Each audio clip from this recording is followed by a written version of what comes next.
All right, 99.9 Punk World Radio FM. You guys already know what time it is. Right here, we have a phenomenal punk rock artist right here on the line. And of course, YouTube, Facebook, and the radio station airwaves. We have Ken Painter of the Tarleks is right here live. How are you actually doing this evening? I'm doing great, thanks. How are you? Actually, I don't think we're quite evening yet here in Vancouver, but we're getting there. I'm doing good. How are you? I'm doing pretty good. I'm doing pretty good this evening here in Ontario. But it's about 9:30 down here. Just ending the night with an amazing interview. I'm honestly so glad to actually have you here on the radio station airways. I've been really enjoying what your band has actually been doing for a while now, man. So thank you so much for a little bit of your time. Oh, no problem. Thank you. I appreciate the opportunity to be here. But I know you're a busy individual, so of course I'm not going to take you away from your evening too long. But I got to take you back to the beginning of your amazing career this far, and I have to ask, like, what actually inspired you and made you decide to just venture into the punk rock community originally? Honestly, originally I was in high school. It was 1985, and I was playing in a cover band. We were doing Brian Adams, we were doing AC/DC, we were doing all that sort of stuff that was happening around the time. And I was a terrible guitar player, and we were a lousy band, and eventually they kicked me out of the band. And another friend of mine was at his house. He said, "Here," he handed me a bass guitar. He said, "You're going to play this." He said, "Here, learn how to play this." And he handed me the Ramones, Too Tough to Die. And that changed it all. And with that cover band as well, because obviously, just the fact that they kicked you out of that band, I bet you right now, if any of them can actually see what you're doing right now, I guarantee you, even though it was years ago, they're kicking themselves in the ass right now. Yeah, perhaps. I don't know. I haven't been in touch with any of those guys since then. But also, as well, as we already know, you were actually a founding member of the punk rock trio, the Tarleks. And I was wondering, what is the origin story behind that band? And of course, how did you actually get together and first meet the other two members? Well, me and the guitar player, Numbnuts, we played together for a long time in a band called the Chick Magnets. We started playing in 1995 together. And that band went for probably till about 2004, 2005, something like that. And then we broke up and he moved to Ontario.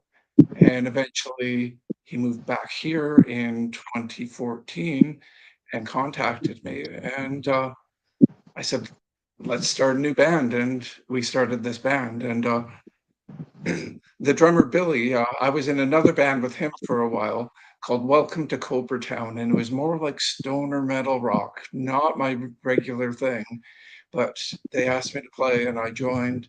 And it was fun and it was interesting. But so when me and Numbnut started the band up, we were looking for a drummer, and we kind of thought, well, this guy and his crazy drumming might bring a whole different sort of feel and sound to that whole pop punk thing that tends to just have a very limited amount of drum beats, and it's been working so far. It's fun, a lot of fun. And when you actually said you were in a band with Numbnuts like years ago in the '90s, leading up to 2004, for the fans of yours that actually did not know this aspect of your career, it's this music actually uploaded to the internet since then. That way they can kind of go back and hear the earlier Ken Painter. Uh, I have the whole back catalog is on Bandcamp under the Chick Magnets. So yeah, anyone could find it there. It's fun stuff. I I think we did some good things with that band. Our drummer was Mr. Plow. He's living in Portland now, doing solo acoustic punk rock music. And, yeah. And I'm going to say as well, I'm a fan of the Tarlexes, and I actually did not know that about you. So I guess, like they say, you learn something new every day. So I got to go back and actually check out the Chick Magnets. Cool. Yeah. I love it. I have some CDs. I could send you some uh, back, you know, dead stock, as it were. So I could for sure send them your way to listen to. Hey, definitely. I can't say no to that. After the interview, we'll definitely talk, and I'll shoot you my address and whatnot. I appreciate that. Thank you, Ken. Well, no problem. And also, May 3rd of 2016, you guys actually released the 8-track album titled Season 1. I was wondering if you can actually just tell us a little bit more about this earlier released album, and of course, where can we actually buy or stream ourselves a copy of it today? Season one was our first release. Like the name of the Tarleks is taken from a '70s TV show, WKRP in Cincinnati. The uh, the sales manager on WKRP was Herb Tarlek, and he always was in flashy plaid '70s sports coats. So we've taken to wearing them on stage, and so yeah, we that was our first recording together, and first batch of songs that we wrote. There's one cover on there, and it's on. It's available streaming on Spotify, and it's available on our Bandcamp site. I have CDs, and I really haven't gotten myself up to making the CDs available for sale. I'm going to have to do that. I tend to just sell them at shows. And I don't blame you as well. It sounds bad to say, and it hurts me to say this because I'm an avid CD collector. I still love CDs, but it's weird. It's almost like everybody has completely forgotten about CDs. Like, I mean, for instance, if you go to a store and pick up a CD, chances are people are going to look at you and be like, "Why are you holding ancient artifacts?" But even though CDs only actually went wouldn't even say obsolete. They kind of went out of style. I think, what, 5 years ago. Yeah, I think CDs are important and they're good. I mean, when a band's touring, it's really expensive to manufacture vinyl. That's what everybody thinks is cool these days. And I just made a bunch, and holy, it put me in the hole quite a bit. And a CD you can make really cheap, and you can sell it at shows. And so if I'm at a show and a band's selling CDs and that's all they got, I try and buy one because I want to support bands when I see them. I think it's important because, you know, they only get so much from the door, so every bit of merch that I could pick up, is an extra dollar that they're gonna make. And I also find as well with CDs, I feel when you have a CD and you actually are listening to it, you get to hold the case, you get to look at the booklet, read the credits, the thank you notes. It kind of brings you closer to the music and the artist that you're actually listening to, rather than just scrolling on like Apple Music and being like, oh, the composer was this person. I mean, it doesn't feel the same looking at it on a phone when you can actually hold it in your hand. Exactly, I agree. There's something tactile about actually having something physical. And also, as well, just a couple of years after that, on June 16th of 2018, you actually came together with the Electrojets to actually release a split album. I was wondering if you can actually just tell us a bit more about that business venture, and of course, what was it like just actually working alongside the Electrojets? That was a fun one. That was cool. We actually, we didn't work with our usual producer. We got the Electrojets to produce our songs, and so we did the whole thing together. And I found a place locally that did lathe cut vinyl, and we we made an album that we had 4 songs on our side, and they had 2 songs on their side because their stuff is a little more epic than ours. But yeah, they're cool guys. We played a lot of shows with them, and yeah, the Electrojets are totally worth checking out. And I gotta say, I definitely ventured your guys' Bandcamp and listened to that project a couple times, and I really like what both of you guys brought to the table. You're both very unique bands, and I find both unique bands together with two separate styles come together makes for one very unique but amazing killer album. Absolutely, yeah. I love split albums. I think that's a way that one artist's fan base will hear another one's and get to like them, and when they may never have heard them before. And that's I also mean, one of the biggest things in the punk rock community that I actually enjoy is the fact that their conjoined albums are still a thing. I know people have been doing it for years and it's still going on. That's the one thing I really enjoy. yeah, so there's a project that I've been doing for a few years now called Ramones Core Brigade, and it's a DIY compilation album, and it started with a Ramones Core Brigade Facebook group, and the first album came out with a post that I put up and said, "First 20 bands to respond and pay 1/20th of the album cost get to be on this album," and it filled up like in 20 minutes, and we self-released this album with 20 different bands, and everybody's paying their own share and everybody's doing their part. And now I'm just waiting on getting the third one. We've put out 3 of these now, and it's awesome. It's a lot of fun, and it's a great way for bands around the world to get their music out there and be heard by people who would have never heard them otherwise. And also, speaking of a compilation project, last year in 2022, you actually worked with Mike of Wicked Opossum Records, where you guys were actually featured on his compilation project, a tribute to the Kinks. I was wondering if you can actually just tell us a bit more about what it was like actually working alongside Mike of Opossum Records, and of course, like what was it like actually recreating and putting your twist on Waterloo Sunset. Yeah, Mike's an awesome guy, and it's funny. I saw his post about that album, and I was like, oh, I don't. When he first was planning it, and I was like, I'm not really sure if we could do that or not. And then he actually reached out to me personally and said, "Hey, can you guys be on this?" And it's like, wow, we can't say no to that when someone actually wants me to be on it. But his band, I don't know if you see behind me, I did a Christmas album, all punk rock Christmas songs, and he was on that, and I, gave him an opportunity to be on that, and he in turn gave an opportunity for me to be on his album. Like I said earlier, people helping people, right? But when the Tarleks first started playing together, we didn't have a ton of material. So we wrote a couple of new songs and played a bunch of old Chick Magnet songs. And we learned how to play Waterloo Sunset. That was one of the first songs that we were playing together. And eventually it kind of fell out of our set as we wrote more songs. So when this opportunity came up, it's like, let's relearn it again. And we did. And it it just came together so well. I'm so happy with how that song turned out. It's all self-recorded. We recorded the whole thing ourselves, and had a friend mix and master it for us. And yeah, I was really, really happy of how that turned out. I have the CDs of that now. I'm waiting on some vinyl because I like CDs, but I like my vinyl too.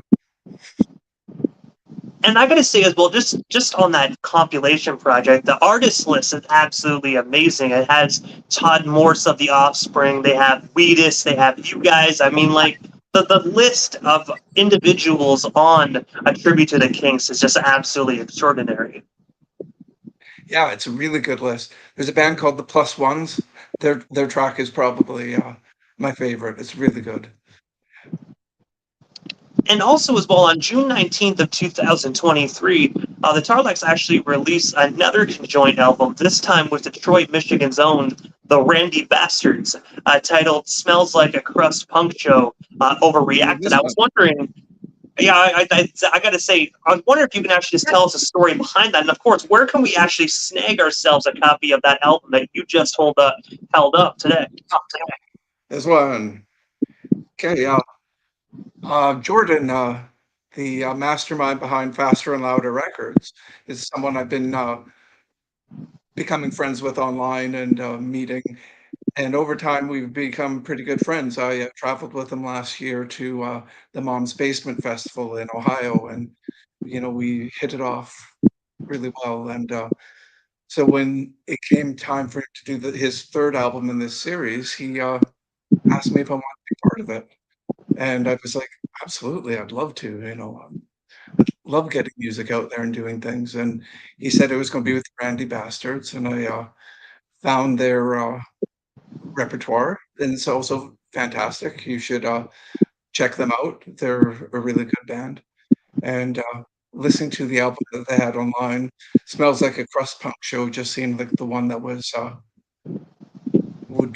fit our style the best of the bunch. So that's why we selected that one. And the lyrics are pretty funny. And I got to say, the Randy Factors is another phenomenal band as well. I think I actually have them coming up on the radio station, I think, in about 48 hours or so. So we're definitely going to be digging into that album as well. So we're going to be getting their take and their side on things as well. That's awesome. I'll have to tune in for that. What I have to ask, Ken, what is next for yourself? Like, is there anything we haven't missed during this evening's interview? Anything else you do still want to talk about, touch on, or promote? What would still got you here live on 99.9 FM this evening? Oh, I did want to say on this album, I forgot, you can get it at Faster and Louder Records, which is Faster and Louder Records.bandcamp.com. And I do have this album that's going to be released. The pre-sale starts Friday. This is Across the Pond. It's got it's a 4-band split. It's got the Tarleks on it, and Dave Rocket and the Jobbers from London, Ontario, the Adams from England, and Skimmer from England. So it's 2 English bands versus 2 Canadian bands, and it turned out so good. There's such good music on it. I'm really proud of this project. It was originally going to be the Tarleks and the Adams. Joe from the Adams I've worked with for years on pretty much all of these albums on the wall back here, and so we were going to put a split with our 2 bands, and we realized that we could fit both of our bands on one side, so we invited a couple more bands to fill out the album. Get more music, the better, I figure. And when you said that's coming out this Friday, is there like a pre-order link that individuals can actually go to, or like whereabouts was this album actually going to be sold? That way, people can actually go right there and make sure that they are guaranteed a copy. Yes, it's going to be at my record label, Insipid Records, at insipidrecords.bandcamp.com, and that's going to go live on Friday. And I definitely suggest everyone, if you do want a copy of that bundle, you better show up early and make sure you have your hand on that refresh button, because I'm telling you, these are going to go faster than them Blink-182 tickets that were actually going on last year. This is going to go fast. I got to tell you, I've been, like I said, I've been working with Joe Adam since 2019, putting these albums out. He's in England, I'm in Vancouver. We've never met before. And we both went to a music festival, Punk Rock Raduno, in Bergamo, just outside of Milan in Italy. And we met for the first time in person. And it was amazing, dealing with someone online for all these years and never actually meeting and finally getting to meet him. It was just such a fantastic experience. And he's such a great guy. And I'm so glad that I got to meet him for real. And I actually saw a lot of your photos on your Facebook there of your trip to Italy. And the one thing I have to ask is, obviously, I've never been there, but I heard the pizza absolutely is like the best, obviously, in Italy. But how is the pizza there? Does it actually live up to all the hype that individuals actually give it? I didn't eat as much pizza this time as I did last time. I was there in 2019. It's amazing. The pizza is fantastic. But in Vancouver, I'm pretty spoiled. The pizza's really good here. So the quality it's very similar. It's not much different. What we do here is very authentic to traditional Italian pizza. And also, as well, before we actually part ways this evening, Ken, obviously I know how to follow you on social media, but for individuals that might just be discovering you right now or aren't that social media savvy, how do they go about following not only you but the Tarleks all across all across all social media platforms? Instagram, it's at the Tarleks. Instagram, Insipid Records, and Facebook. Facebook is Insipid Records and Tarleks, and I'm under Ken Painter under both. And I'm going to say, first and foremost, Ken, thank you so much for just giving not only myself, but the radio station airwaves just a little bit of your time here this evening. It was such an honor just to learn more about your career and the amazing stuff that you did in the past, and of course, what is to actually come for the Tarleks, man. It was such an honor, and I hope down the line we can make this happen again sometime soon. I'd love that. Thank you very much. You're most certainly welcome, Ken. Definitely have yourself a phenomenal night, and we definitely shall talk soon. All right. Take care.